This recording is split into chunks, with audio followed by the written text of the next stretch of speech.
Hi everybody, my name is Randall and welcome to my YouTube channel. Today I'm going to show you how to turn an Ikea coffee table into a rustic barnwood cottage home coffee table.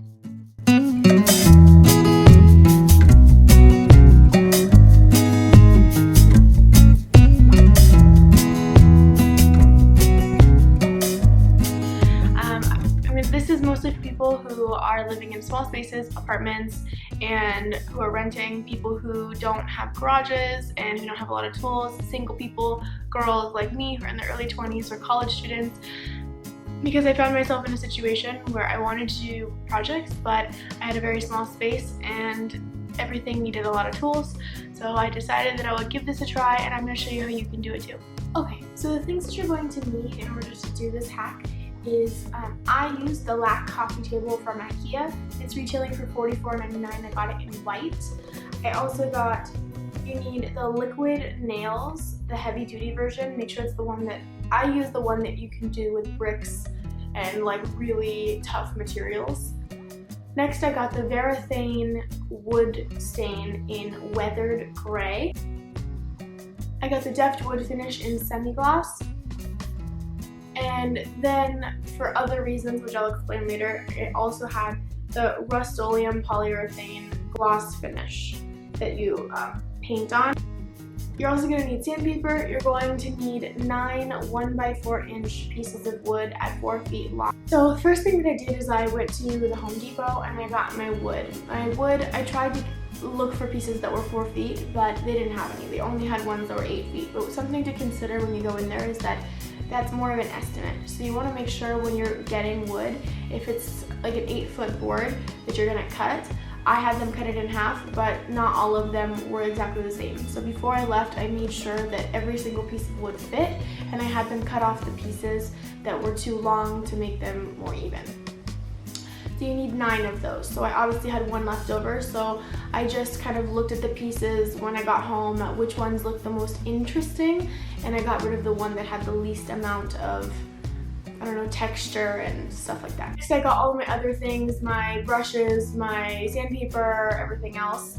When I got home, I put down some kind of tarp. Now, I bought a tarp. You can use an old sheet, you can use towels, you could use newspaper. I just didn't have anything like that at the time, and I just thought it'd be easier to buy something. So I actually put that down in my dining room and I started sanding my wood.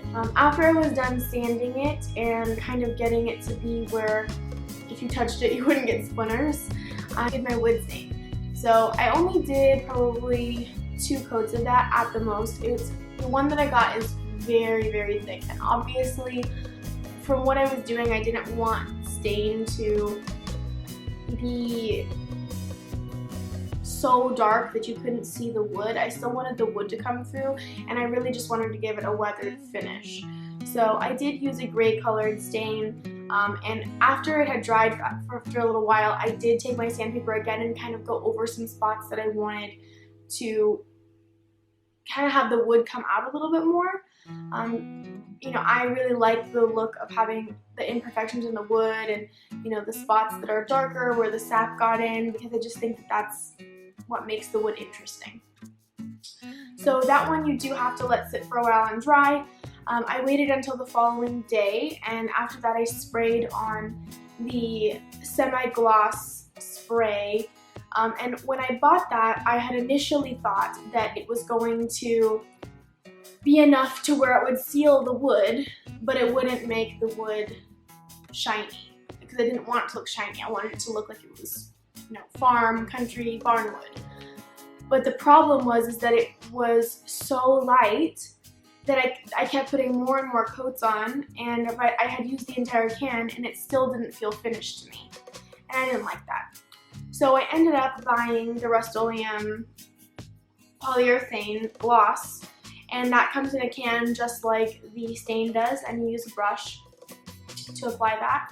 And I did 2 coats of that on top of what I had already sprayed with the semi-gloss, and I feel like that was actually perfect. It finished the wood, but it didn't make it too shiny. So after that, I let that sit for quite a while. It needs, I think, at least 2 hours to seal all the way and to dry. And I actually didn't do both sides. I only did one side because I figured, what's the point? I'm just going to be putting it on the table anyway, so the bottom side won't matter. So when you are actually sanding the wood and you're picking which sides you're going to be staining, you want to make sure that you decide which side you want to use, because otherwise you'll have to go back and be like, oh, I don't like this one. Now you have to redo it. So once I was ready to put the wood onto the table, what I did is I arranged them based on how I wanted them on the table, and I made sure that they were even first, and then piece by piece we put on the liquid nails. Now here's the thing. Being that I wanted to use the least amount of tools as possible, this is really where you kind of wish you had some tools, because people that have done similar things in the past, they would drill the wood in as well as doing the liquid nails, or they had other materials, which I'm going to get to. So the liquid nails comes in a big tube, and you have to cut it open, and then you have to use something to get through the nozzle and to break open the seal on the inside. That can be difficult if you don't have anything. I actually got it with a piece of spaghetti. Yeah, that is what broke it. But then you're actually supposed to put it in a caulking gun, which I do not have. So I had to use my boyfriend, and I had to ask him if he would be able to use his own force to squeeze it out. Now what we did realize is that because it's like a cardboard material, you can actually cut it open. So that is another thing. If you want to cut it open and get something to like spread it on the wood, that's also an option.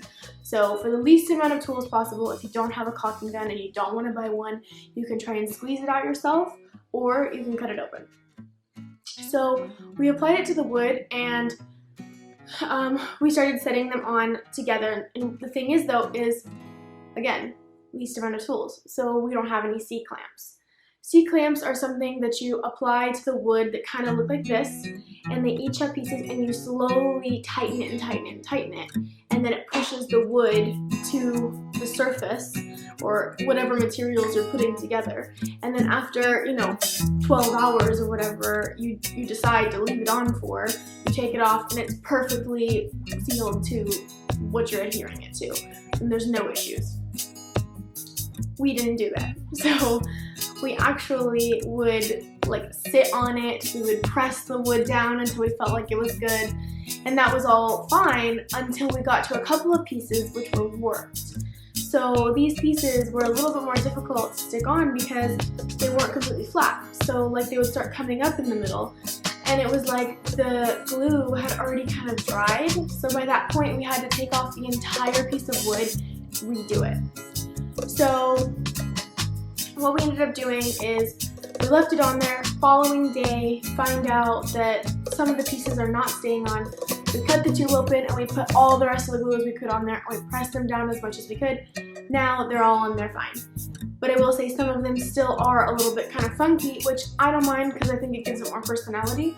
But if you want them to be perfect, I would suggest that you either find perfectly flat boards or you get the C-clamps. Another option is you could drill them in if you have a drill. Another option, you could use nails and nail them in. I didn't have any of those things, so I just tried to use force. I did get like every heavy object that I could in the house, like all my books, candles, vases, anything that had some weight, and I set them on top of the table trying to keep everything down. I think that this was really nice. It worked out really well. This is something that I think pretty much anybody could do. It's just, going and getting the stuff and doing it. I think that you could do this with almost any coffee table. I hope you can learn from our mistakes, and don't get the stuff that's in the spray can, because that really didn't finish the wood the way I wanted it to. I think that painting on the polyurethane was the better way to go, just because when you touch the wood, even though you want it to look rustic, you want it to feel smooth, and you want to feel like if you go like this, you're not going to get a splinter, or it's not going to feel super, super textured. It should feel livable. And when you do the semi-gloss, it just does not finish the wood the way that you want it to, and it's hard to get it even. You just want it thicker in certain areas, and it just doesn't it just doesn't do that. I would suggest that if you're going to be doing the stain or the polyurethane, that if you are going to do it in your apartment like I did, obviously you want to do it on a covered surface, but more importantly you want to make sure that all your doors and windows are open, including a fan, because this is something that has a lot of toxic fumes. It can make you lightheaded, it can make you dizzy, and if you're not in a well ventilated area, that would be really problematic. So if you have a deck, that would be good to do it out there. If it's too cold, or if you don't want to go out on your deck, or you don't have a deck, then just at least make sure all your doors and fans and windows are open, and then that should be good enough, because I did it inside anyway, so I just didn't want any debris getting on the wood and ruining it, so I did it inside. All in all, I would say that this process cost me about $50 to do. It doesn't include the table, so whichever table you end up doing this on, that if you have to buy a table, that is an included cost. But the biggest expense was definitely the wood, and then on top of that I did buy the other type of wood finish, and that was almost $10. So without that, it'd really only be about a $40 cost, including all of the lumber, including the liquid nails, the sandpaper, the tarp, pretty much everything. I'd say was about $40 total, not including the gloss that didn't work out. You'll have some of that stuff left over, which you can use on further projects, so that's nice. Another tip that I have for you is that if you are struggling to clean your brushes, you want to use mineral spirits.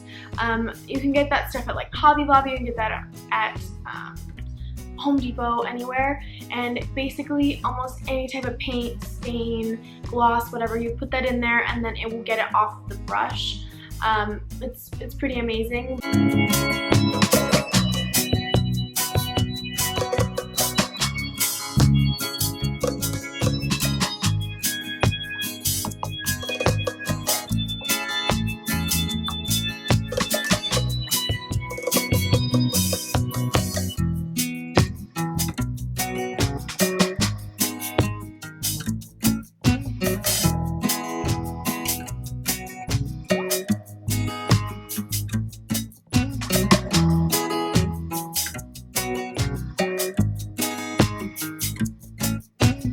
Thank you so much for watching my video. I hope to see you guys in the future, and if you could please hit the subscribe button and like this video, I would really appreciate it. There's going to be more videos to come, so I'm really looking forward to having you guys a part of my YouTube family and to experience my life with me.